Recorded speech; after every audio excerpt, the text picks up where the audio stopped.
الشيطان الرجيم بسم الله الرحمن الرحيم الحمد لله رب العالمين الرحمن الرحيم مالك يوم الدين إياك نعبد وإياك نستعين اهدنا الصراط المستقيم صراط الذين أنعمت عليهم غير المغضوب عليهم ولا الضالين.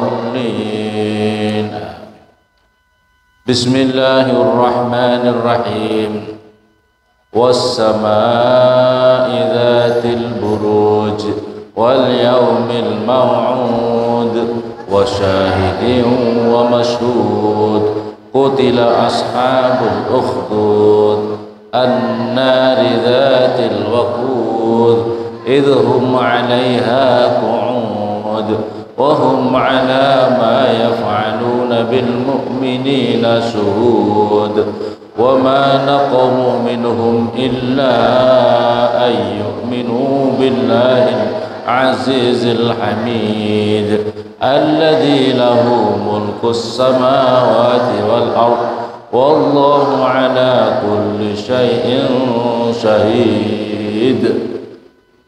Wassamai dan demi langit, wassamai dan demi langit,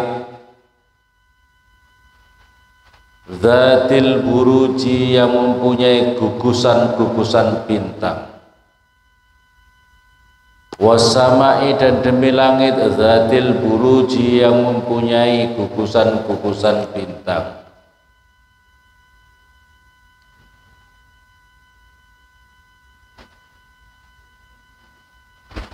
Wal yaumi dan demi hari, wal yaumi dan demi hari, al mau'udi yang dijanjikan, dalam kurung yaumul kiamah. Jadi hari yang dijanjikan itu adalah hari kiamat.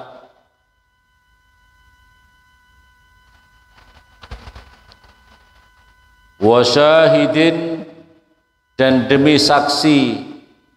Dalam tafsir Jalalain diterangkan yaumul jum'ah, maksudnya adalah yang menjadi saksi itu adalah hari Jumat.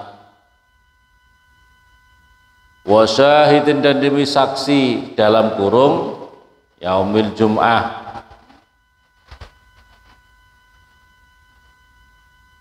Wa masyhudin dan demi yang disaksikan. Wa masyhudin dan demi yang disaksikan, dalam kurung yaum Arafah. Yaum Arafah ini dalam keterangan tafsir Jalalain, yaum Arafah kada fussirat as-salasa fil hadis ini bil hadis wal awal ma'ud bih wa sani syahidun bil amal bih ya wa salis tashhadun nas wal malaikah wa jawul kusal mahdub sadruhu takdiruhu laqad. Kutila dicelakalah, kutila bimana celakalah, lu'ina, kutila bimana dilaknatlah atau celakalah, kutila celakalah, lu'ina dilaknatlah, bisa dilaknatlah atau celakalah siapa ashabul ukhdudi, orang-orang yang membuat parit. Utila celakalah siapa ashabul ukhdudi, orang-orang yang membuat parit. Asyakti fil ardi, maksudnya adalah lubang di bumi. Anar yaitu api, anar yaitu api, zatil waqudi yang dinyalakan, zatil waqudi yang dinyalakan. Ema tuqadu bih, apa yang dinyalakan bih dengan nar.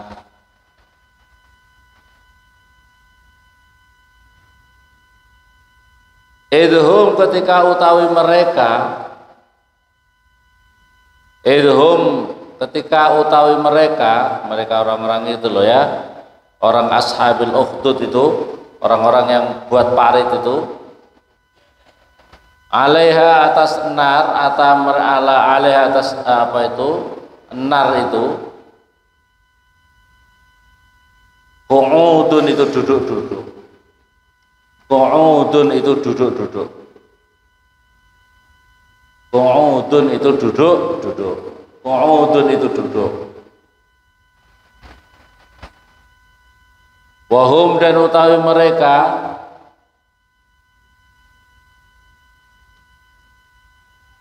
wahum dan utawi mereka,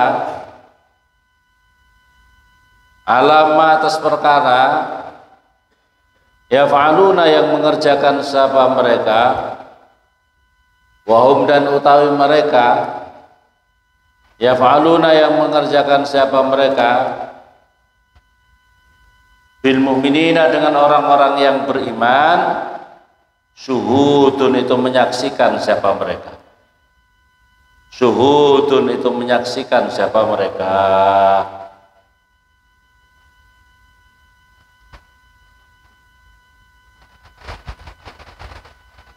Wa mana qamu dan tidak menyiksa siapa mereka, wa mana qamu dan tidak menyiksa siapa mereka, maksudnya adalah orang-orang kafir itu,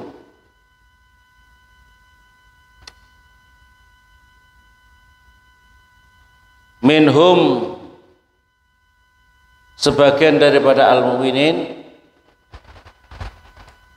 minhum pada sebagian orang-orang yang beriman, al-mu'minin, illa ayyuminu, kecuali supaya beriman siapa al-mu'minun billahi kepada Allah, illa ayyuminu kecuali supaya beriman siapa al-mu'min, al-mu'minun, al-mu'minin billahi kepada Allah, al-aziz yang maha perkasa, al-aziz yang maha perkasa, al-hamid yang maha terpuji, al-hamid yang maha terpuji.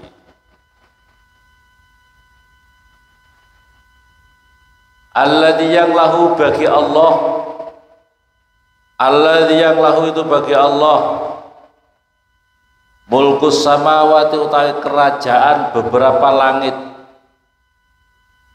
miliknya Allah subhanahu wa ta'ala, kerajaan langit semuanya miliknya Allah subhanahu wa ta'ala, wal ardi dan kerajaan bumi, wal ardi dan kerajaan bumi semuanya itu miliknya Allah. Kalau orang-orang itu jadi presiden, jadi raja, jadi apa, miliknya siapa? Semuanya itu miliknya Allah, hakikatnya miliknya Allah subhanahu. Manusia itu bisa bikin apa? Manusia itu bisa bikin apa? Ya, yang menciptakan semuanya Allah subhanahu. Raja walaupun super raja bisa tidak bikin mata air? Ada raja, super raja, ada presiden, super bisa tidak bikin nyamuk? Bisa tidak bikin apa, agas yang kecil itu, agas tahu agas? Agas yang kecil itu bisa tidak? Presiden, super presiden, jangan macem-macem, jangan sombong ya. Ada presiden, super presiden, bisa tidak bikin apa ini namanya, lalat satu saja, lalat satu saja, bisa apa tidak? Lalat agas kecil itu bisa terbang, bisa mempunyai insting, bisa mempunyai kehidupan sendiri, bisa cari makan sendiri, bisa segala macam, bisa berkembang biak dan lain sebagainya. Siapa itu semuanya? Itu semuanya adalah atas kekuasaan Allah subhanahu wa ta'ala. Insyaallah. Bahkan diri kita ini manusia ini, kalau kau mengangan-angan itu manusia, ya Allah, kamu punya jantung. Ini ada orang tua. Ini zaman apa itu Abu Hanifah masih kecil. Salah satu imam mazhab itu pernah berdebat sama orang ateis. Ini orang ateis punya pertanyaan seperti ini. Saya mau tanya sama kamu, Abu Hanifah, kecil.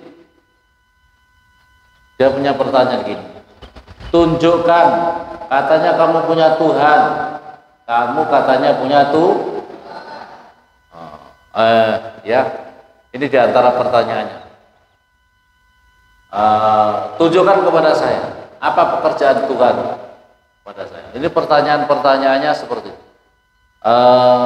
Apa ini? Ada orang ateis. Ya ini yang awal-awal. Ada orang ateis, dia mengatakan, katanya orang-orang yang beragama itu meyakini bahwasanya Tuhan itu ada, Allah itu ada. Tolong sekarang apa itu logikakan kepada saya, tunjukkan kepada saya bentuknya Tuhan kamu itu kayak apa. Pertanyaannya orang ateis, bentuknya Tuhan kamu itu bagaimana? Ini orang-orang udah bisa segala macam ilmu tauhid kan. Allah yang maha kuasa, Allah itu tidak bisa lah apa itu laisa kamitslihi syai'. Allah itu tidak menyerupai apapun juga. Kalau ada orang bertanya, Tuhan kamu bentuknya gimana? Tuhan kamu bentuknya gimana? Bisa jawab apa tidak? Tidak karena Allah itu laisa kamitslihi syai'. Apapun juga yang tergambar oleh kita, apapun juga yang dipikirkan oleh pasti salah.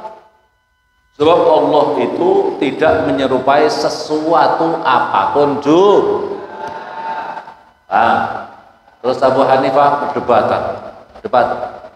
Kamu yang tidak punya otak. Ini langsung. Kamu orang ateis yang tidak punya otak. Dia tersinggung. Wah, langsung perdebatan pertama ngomongnya begitu. Ini bertanya, gimana bentuknya Tuhan kamu? Gimana? Bagaimana Tuhan kamu?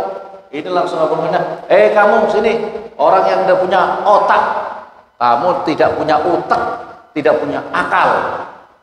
Langsung dia ngomong, Tuan Raja, izin, orang ini sudah melecehkan saya. Saya minta atas pelecehannya orang ini, Pak Hanifah, dia harus dimasukkan penjara karena dia sudah melecehkan, menurunkan martabat saya. Katanya apa itu seorang tes.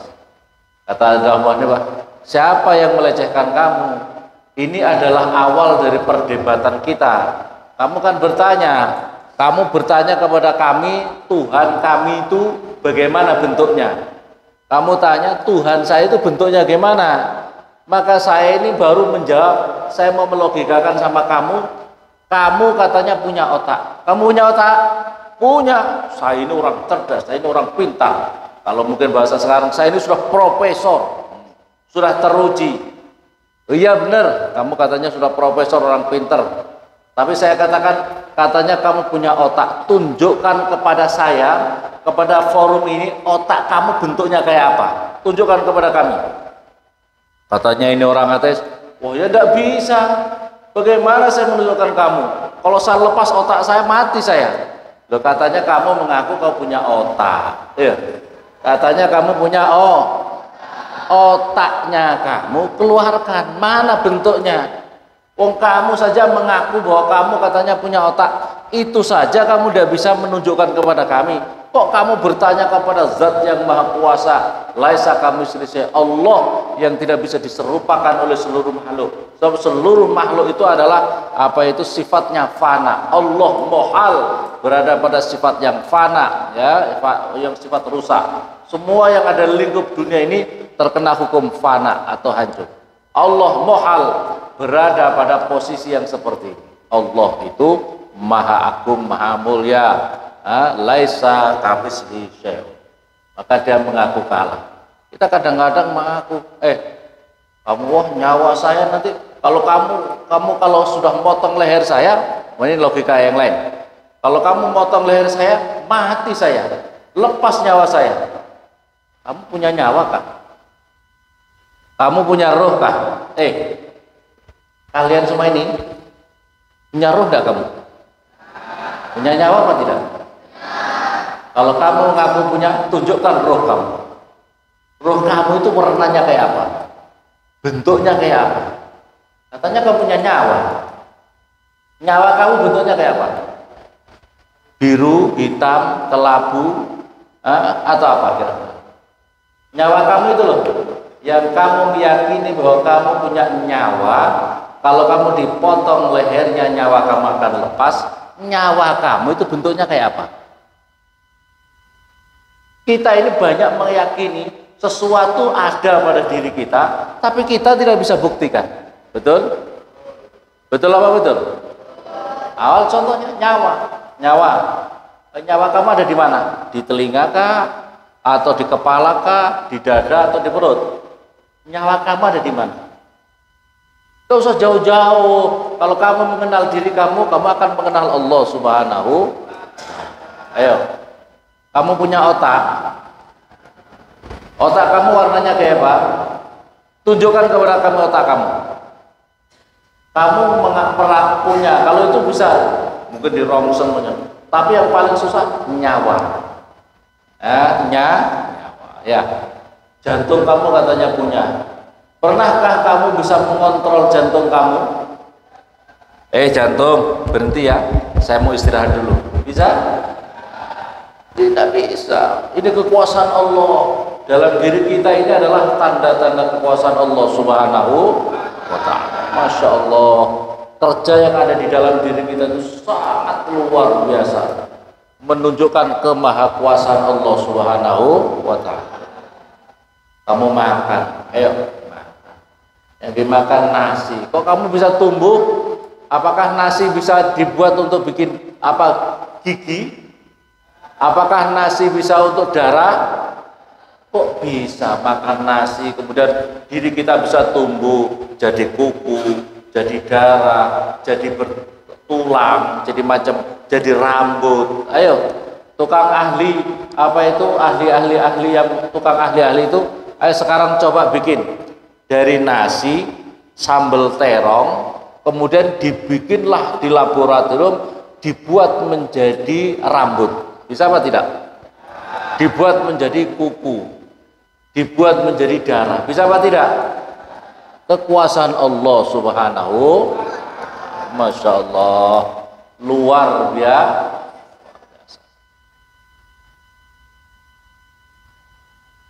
Terus apa ini?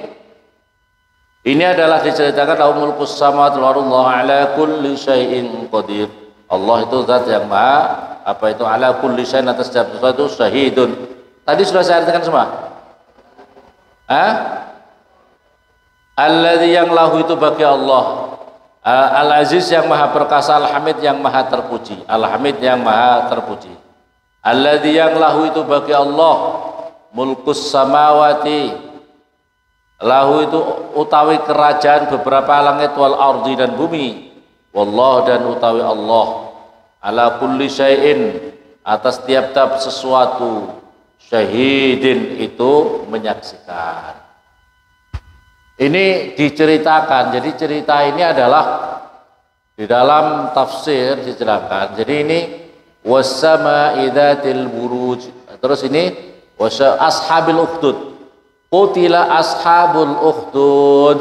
Celakalah orang-orang yang mempunyai liang, membuat lubang di bumi. Diceritakan di dalam keterangan tafsir, itu ceritakan adalah di zaman sebelum Islam. Ini kaum nabi yang sebelum Islam itu adalah ruwiya anallah anjal mu'minin akanu sab'atu sab'in haula lam yarji'u an dinihim waladzi raja'a asratun aw ahadu asraqal wa qala lam tama wa ta'ala khudhu lam alamana talafal muslimin wa ashabil ukhdud wa rawa an Suhaib anna Rasulullah kana muluk Yaman.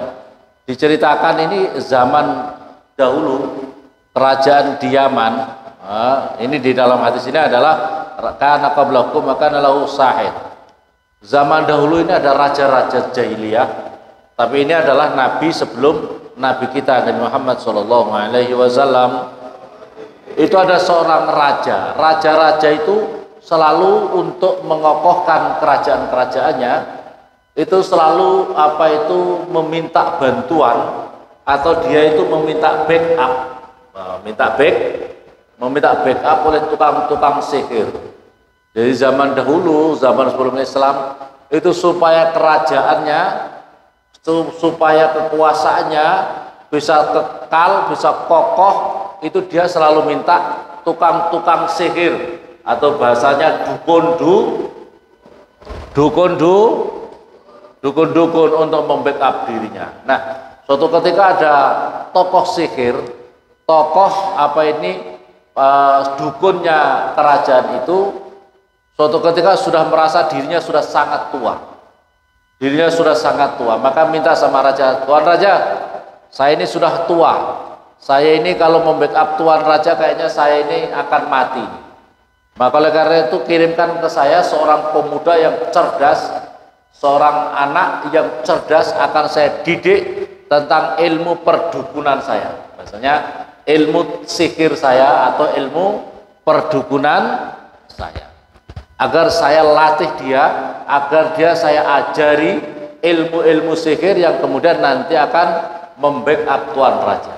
Maka akhirnya dicari seorang pemuda. Carilah seorang pemuda.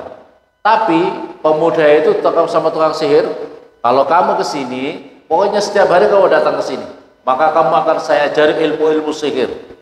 Begitu akan melewati di situ, rupanya di perjalanan itu ada tempat duduk-duduknya seorang tokoh agama. Bahasa dahulu rohib. Rohib itu ya tokoh agama, tokoh agamawan yang ikut sama Nabi. Dia seorang yang beriman kepada Allah dan Nabinya. Dia itu selalu menasihati jamaahnya. Ini pemuda asal lewat di situ selalu mampir, duduk-duduk di situ, mendengarkan ceramah-ceramahnya, mendengarkan di majelis ilmunya seorang rahib tadi. Maka setelah lewat itu baru dia kemudian datang ke sana.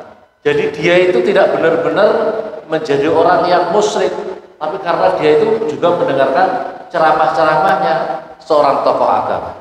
Asal setiap hari begitu, setiap hari begitu, setiap hari begitu. Sampai kemudian ya Syekh, ya Tuan, kalau saya selalu terlambat bagaimana? Bikin aja alasan. Mungkin kamu punya urusan dengan keluarga kamu. Mungkin kamu punya urusan keluargamu, ngomong kalau saya terlambat. Jadi dia mengajari dalam hal baik itu tidak apa-apa, itu membohongi orang yang berbuat jahat gitu ya. Berbuat bohong untuk kebaikan ya. Karena dia akan belajar sama tukang rahib itu tukang sihir atau dukun ilmu hitam. Dukun ilmu hitam. Maka datang ke sana, datang sana. Nah, suatu ketika dia sudah mendapatkan ilmu-ilmu dari ilmu agama tadi, seorang tokoh agama tadi. Suatu ketika ada kejadian yang menghebohkan. Ada suatu dabah atau binatang bumi yang sangat besar, yang semua orang tidak bisa membunuhnya, menghalangi jalan, yang semua orang ketakutan. Semua orang ketakutan. Pokoknya dipanah dia sangat menakutkan dan sangat besar. Maka si anak pemuda tadi ini dia minta, ya Allah, saya ini doa saya ini ilmu sihirnya tidak mati, sihirnya tidak mati. Langsung dia menggunakan ilmunya dari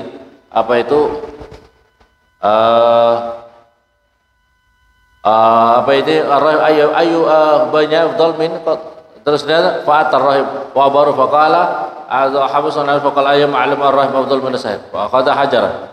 Maka kemudian dia mengambil batu, dia berkatakan, Allahumma in kana amrul rahib ahabbu ilaika min amri sahib faqtul hadhihi. Ya Allah, jika memang apa ajaran-ajaran tokoh agama sang Pak Kiai ini lebih hebat daripada tukang sihir, maka bunuhlah binatang itu dengan batu ini karena maka bismillah dilempar dengan batu yang kalau bicara dengan senjata segala macam senjatanya tidak mati, karena ini menakutkan, sangat menakutkan, sangat besar menakutkan. Maka dilempar dengan batu yang tidak besar, tapi dengan doa tadi langsung dilempar mati. Kemudian orang-orang bisa melewati jalan itu. Dan kemudian diceritakanlah ini kepada rahib. Berarti kata rahib, kamu sekarang ilmu kamu sudah lebih hebat daripada saya. Tapi kamu nanti akan jadi orang terkenal. Tapi kalau kamu jadi orang terkenal, kamu jangan cerita ya masalah kamu itu berguru kepada siapa. So, pada saat itu rajanya ini kurang ajar. Rajanya mirip dengan Fir'aun yang dirinya maunya disembah. Yang dirinya itu maunya dirinya disembah. Nggak usah orang itu yang punya agama. Agama itu pokoknya ikut sama dirinya saja. Mengikuti raja. Apa akan terjadi? Dia lama-lama dia terkenal, memang benar terkenal. Doanya mustajab. Tukang sihirnya kalah, tidak mau berguru lagi tukang sihir. Ya, mati dan ilmunya tidak berguna digunakan. Terus kemudian apa ini? Ini orang, si pemuda tadi tumbuh jadi orang yang punya doa istimewa. Orang yang sakit datang dia sembuh. Sakit belang yang ini belang yang umpamanya belang dari lahir, dokter manapun juga susah untuk menyembuhkan. Ya, sakit lepra, dibacakan doa sembuh. Pokoknya luar biasa, doanya istimewa. Kemudian sampailah hal itu seorang pejabat negara yang dulunya adalah tidak beriman. Dia itu terkena penyakitnya, mungkin kalau bahasa sekarang itu semakin tua semakin pikun atau katarak yang permanen, matanya itu buta. Datang kepada pemuda, pemuda, saya ini pejabat negara, saya punya harta benda banyak, ini saya bawa. Kalau doa kamu bisa menyembuhkan saya, maka kamu akan saya kasih hadiah yang banyak ini. Maka kata pemuda, saya ini tidak bisa menyembuhkan. Yang menyembuhkan itu adalah Tuhan saya. Kalau kamu beriman sama Tuhan saya, maka aku akan berdoa. Oh ya, saya iman sama Tuhan kamu. Baca syahadat. Asyhadu an la ilaha illallah wa anna Isa Rasulullah. Ya. Kemudian dia syahadat, kemudian didoakan. Begitu doakan yang dia itu penyakit buta permanen, langsung sembuh. Begitu kembali dan kemudian menceritakan kepada kerajaan. Loh, kamu kok sudah sembuh sekarang? Dari siapa? Kata Tuan Raja. Ini yang menyembahkan adalah Tuhan saya, wahai Tuan Raja, dan Tuhannya Tuan Raja. Loh, kamu sudah sekarang tidak mengakui saya ini Tuhan? Tidak, Tuan Raja. Tuhan saya ini yang menyembuhkan saya ini adalah Tuhan saya dan Tuhanmu yang menciptakan alam semesta ini. Kamu kurang ajar, tangkap dia, masukkan penjara, hajar terus menerus, terus kemudian ayo akui, kamu dari siapa yang menyembuhkan kamu? Yang menyembuhkan saya akhirnya adalah seorang pemuda mana? Wah, datangkan pemuda itu di kerajaan. Begitu sudah didatangkan pemuda itu, oh kamu ya, kamu dulu yang saya tugaskan untuk belajar sama tukang sihir. Wah, sihir kamu sekarang sudah hebat ya. Sihir kamu berarti sekarang sudah hebat. Kamu bantu saya untuk mengamankan kerajaan ini. Wah, ini katanya. Wah, tidak mau. Tidak mau beriman apa. Akhirnya saya Tuhan, saya tidak tukang sihir. Saya adalah orang yang beriman kepada Allah, beriman kepada Rasulullah. Penjara. Siapa guru kamu? Akhirnya dipaksa mengaku si rohib. Kamu yang mengajarkan ini? Betul, Tuan Raja. Wah, kamu tidak beriman sama saya? Kalau kamu tidak beriman, kamu saya bunuh. Saya tetap beriman kepada Allah dan Rasulnya. Tidak akan mau patuh kepada Tuhan yang mengaku dirinya menjadi Tuhan. Kalau kamu tidak mau, saya punya kekuasaan. Kamu akan saya belah diri kamu, saya bunuh kamu. Silahkan Tuan Raja. Maka akhirnya mau kembali apa tidak kepada saya? Tidak, Tuan Raja. Maka akhirnya ini si rahib ini dibelah, digergaji kepalanya sampai ke kakinya, terbelah menjadi dua, mati. Tapi tetap beriman. Terus kemudian anak, kamu pemuda, mau kembali apa tidak? Kalau tidak mau kembali, kamu akan saya bunuh. Tetap tidak mau beriman, tidak mau kembali. Akhirnya, pasukan sini, bawa di atas gunung. Di atas gunung cari tebing yang paling tertinggi dari gunung itu, tanya dia, mau beriman, mau kembali kepada agama yang asli, atau beriman kepada Tuhannya dia itu dan Rasulnya. Kalau tidak mau, lemparkan dia ke jurang itu. Si pemuda tadi di dalam perjalanan naik ke atas itu, ya Allah, pokoknya bahasa Allah, makfina sarrohum, lindungi aku dari kejahatan orang-orang ini ya Allah. Tiba-tiba goncanglah gunung itu. Gunung itu tergoncang. Dan kemudian pasukan tadi yang membawa dirinya terpelanting semuanya, mati semuanya. Dan dirinya selamat, turun lagi ke masyarakat. Akhirnya ditangkap lagi sama raja. Kamu mana yang lain-lain? Saya diselamatkan dari kejahatan mereka, Tuan Raja. Oh, cari lagi pasukan. Bawa ke tengah laut. Bawa ke tengah laut, kata Tuan Raja. Pasukan itu membawa perahu yang besar. Lemparkan dia kalau dia tidak mau kembali kepada keyakinan kita yang ada di sini. Kalau dia masih beriman, lemparkan ke laut. Maka di dalam perjalanan di laut itu, Allahumma qfina syarrahum, lindungi kami dari kejahatan mereka ya Allah. Ini doa ini ya. Jadi kalau kamu ada orang-orang yang jahat, kalau bisa Allahumma qfina syarrahum, Allahumma qfina syarrahum, Allahumma qfina syarrahum, lindungi aku dari kejahatan mereka, lindungi aku dari kejahatan mereka. Ulang-ulang ini kalau punya orang-orang jahat, berdoa seperti itu. Allahumma qfina syarrahum, Allahumma qfina syarrahum, lindungi aku dari kejahatan mereka. Kalau punya musuh yang banyak yang ada di lingkungan kita, berdoa seperti ini. Allahumma qfina syarrahum, mungkin baca 100 kali malam, 100 kali pagi ya, malam dan pagi. Insya Allah dilindungi daripada orang-orang jahat tadi. Ini doanya, kalau doanya wali langsung saja. Allahumma qfina syarrahum, di tengah laut, Allahumma qfina syarrahum. Doanya ini, lindungi aku dari niat jahat mereka ini semua ya Allah. Langsung perahu itu langsung tenggelam. Dan si pemuda tadi berjalan di atas laut, berjalan di atas air, berjalan pulang, dakwah lagi, ditangkap lagi. Wah, raja pusing ini bagaimana cara membunuhnya ini? Dibunuh, digergaji segala macam, tidak mati-mati. Dilemparkan di laut, orang yang mau lemparkan mati. Melemparkan dari gunung, orang yang mau melemparkan mati semua. Repot ini membunuh ini. Terus akhirnya dia pemuda tadi gini. Raja, kalau kamu ingin membunuh saya, kau berdoa begini, Bismillahirrabbilghulam. Kamu panah dengan anak panah saya ini, saya diikat di tempat tiang di atas, tapi kamu harus mengumpulkan banyak masyarakat supaya menjadi saksi. Kumpulkan banyak masyarakat untuk jadi saksi bahwa saya akan dibunuh oleh kamu. Oh ya, kumpulkanlah orang di tempat yang tinggi. Di situ disiapkan tempat untuk dirinya dipanah, dipentang, kemudian panah saya, tapi dengan doa Bismillahirrabbilghulam, dengan nama Allah Tuhannya anak pemuda ini, Tuhannya anak pemuda ini. Langsung panah di tempat saya di sini nih. Panah, jret, dengan doa itu langsung mati, langsung meninggal. Jadi ini dalam hal ini. Jadi, tapi ini dalam hal dakwah.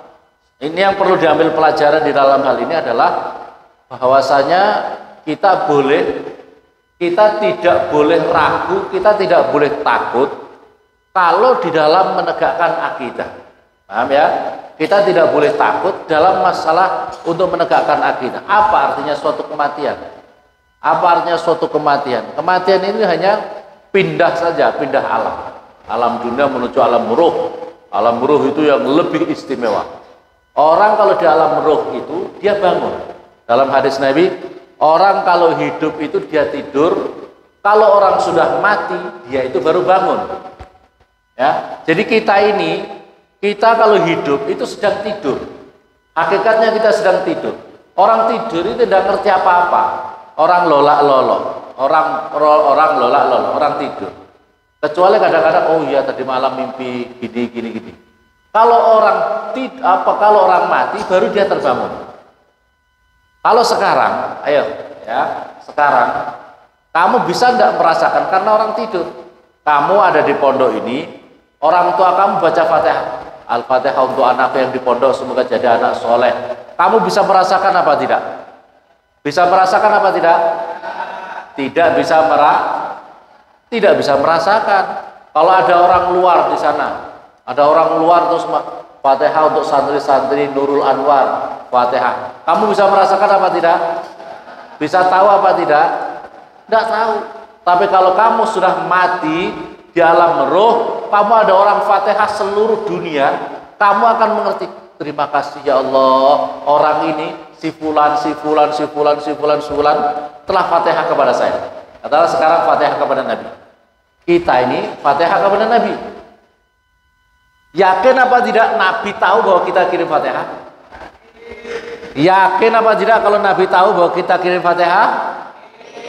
Kalau kita baca sholawat di sini di Papua ini, Nabi tahu apa tidak sholawat kita? Nabi mau menjawab apa tidak sholawat kita? Sama dengan itu. Kita kirim Fatihah Syekh Abdul Qadir Jailani, kita kirim Fatihah Kiai Maimun Zubair. Tahu, walaupun belum di Mekah sarohannya, tapi dimensi rohaniah itu lebih terbuka. Makanya orang mati itu sesungguhnya kita sedang bangun. Tapi kalau kita hidup itu sesungguhnya kita sedang tidur. Kita sedang tidur ya. Paham apa paham? Sama dengan itu. Maka akhirnya ini dia meninggal.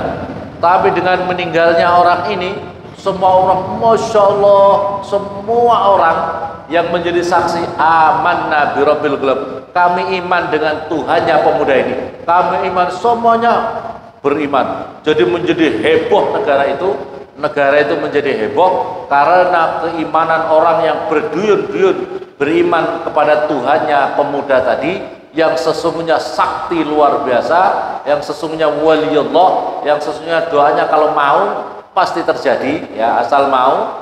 Tapi dia menghendaki untuk mati syahid, dia menghendaki untuk menjadi mati syahid, tapi kematiannya itu membawa dampak luar biasa, menggerakkan orang untuk beriman kepada Allah.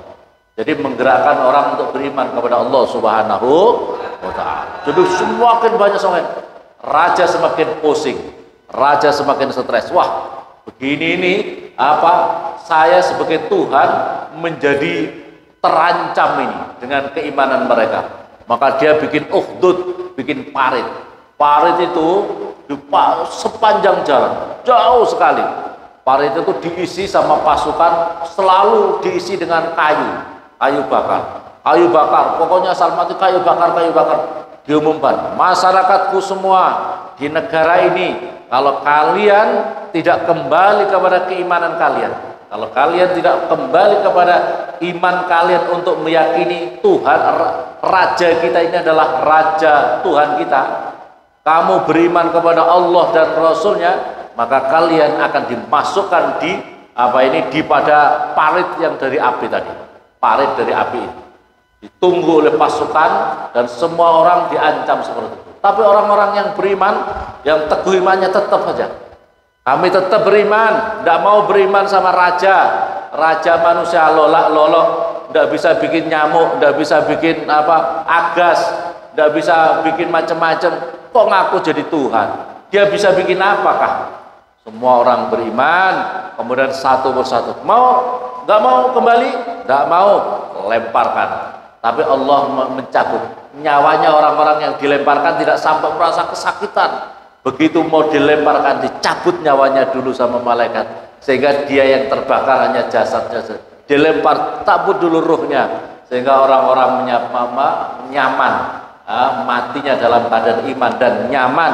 Apa itu? Karena ruhnya sudah dicabut dulu oleh malaikat. Ya, ada seorang ibu-ibu membawa anak. Aduh, gimana ini?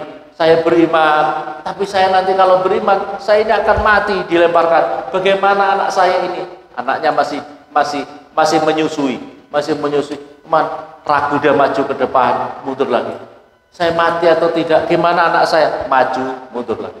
Sampai ketiga, anaknya yang kecil, wahai ibu, lihatlah ke depan. Itu yang paling ibu harus hati-hati. Apa itu?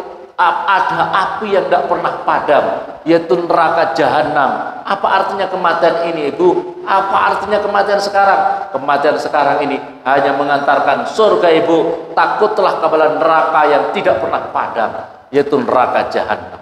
Akhirnya ibu ini melemparkan diri, dilemparkan dengan anaknya masuk ke dalam. Maka di dalam Al-Quran ini adalah menceritakan tentang kejadian apa itu orang-orang yang teguh dalam keimanan. Sekarang ini hadirin, sekarang ini perlu keimanan ini harus tebal. Keimanan sekarang ini harus dijaga sedemikian rupa. Sebab hal-hal yang menggerogoti iman kita itu sangat banyak. Kita pegang HP, kalau tidak benar-benar kita bisa masuk terjerumus dengan HP. HP itu bisa untuk menjadi saluran masuk neraka. Gara-gara konten-kontennya, gara-gara menjadi alat komunikasinya dengan orang-orang yang tidak diridhoi oleh Allah. Pacaran lewat HP, ada apa tidak? Sekarang banyak sekali orang media berpacaran. Kemarin ada yang izin saya, ada apa? Ada acara apa? Ada milad. Hari lahirnya sekolah. Masya Allah, milad hari lahirnya. Ada maulid Nabi, ada maulidnya apa sekolah SMP. Milad sekolah SMP. Maulid Nabi diterbangi, marhaban ya Nabi, salam alaika ya Rasul, memperingati maulid hari lahirnya sekolah SMP. Masya Allah, itu bid'ah itu, ya. Bid'ah. Zaman Nabi ada enggak memperingati maulidnya SMP? Apalagi rauni anak SMP, rauni anak TK, rauni anak rauni. Gimana kabarnya? Kamu punya anak berapa? Saya sudah punya anak 2. Masya Allah. Gimana suami kamu kerja? Saya sudah janda. Alhamdulillahirabbil. Na'udzubillah summa na'udzubillah. Muskilat kabir. Ini adalah keimanan yang harus dijaga. Keimanan harus di depan kamu itu kalau kamu udah hajati neraka jahanam. Depan kamu itu ada ada fitnah yang bisa menggerogoti iman kamu. Maka oleh karena itu ini diceritakan tentang kisah ashabil ukhdud yang kemudian diceritakan di situ orang-orang itu wahum ala ma yaf'aluna bil mu'minin. Orang-orang itu cuma menyaksikan. Pasukan negara itu menyaksikan, dilemparkan mati, menjadi bahagia orang-orang. Padahal dia kebahagiaan yang semu, kebahagiaan akan mengantarkan dirinya dilaknat oleh Allah Subhanahu wa Ta'ala. Semoga kita diberi kokoh iman kita, anak turun kita, keluarga kita selamat di dini wa dunya wal akhirah. Alhamdulillahi rabbil Sadaqallahul azim. Assalamualaikum.